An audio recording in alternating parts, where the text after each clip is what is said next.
She lost one fight. Someone like me would say she got her ass kicked in one fight. Is she scared? It's been a long time. Does she have reservations? Life can be pretty soft when you're that big of a celebrity. Yeah, Ronda's been, Ronda's been competing since she was a little girl, and Olympic judo, and then started fighting. If Ronda says she's ready to go, she's ready to go.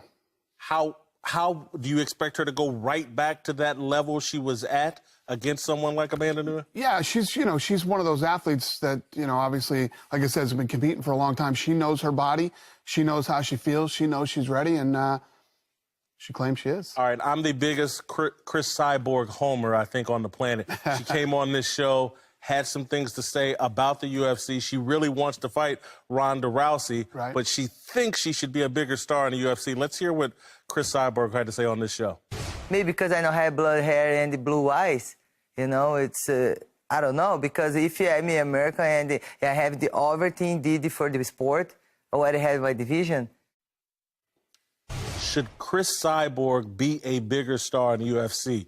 Do her looks play any role in her not being a bigger star? Let me ask you a question. What makes somebody a star? What has been done with Ronda that hasn't been done with Cyborg as far as, being a star? Ronda is a world champion, had the belt and everything else. We don't have a belt in that division. We don't have that weight division for Cyborg. But why not? Because there aren't enough good women at 145 pounds to create an entire division. She says that's BS. I actually run the business. I actually know what's going on. She can say it's BS. I actually know.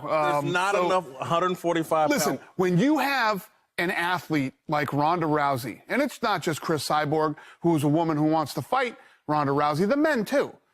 People get, Ronda Rousey makes a lot of money. She gets a lot of attention. She's doing movies. She has all kinds of other sponsorship deals and all these other things outside of the octagon too. And listen, other people look at him and say, hey, I should have that too. Why do I not have that too? And of course, that's my fault. You know what I mean? It's my fault because it's not happening. But the reality is this. Chris Cyborg is devastatingly good. She's been destroying everybody right now. Her popularity is actually starting to go like this. She's getting bigger. Everybody wants it right here, right now. It doesn't happen that way.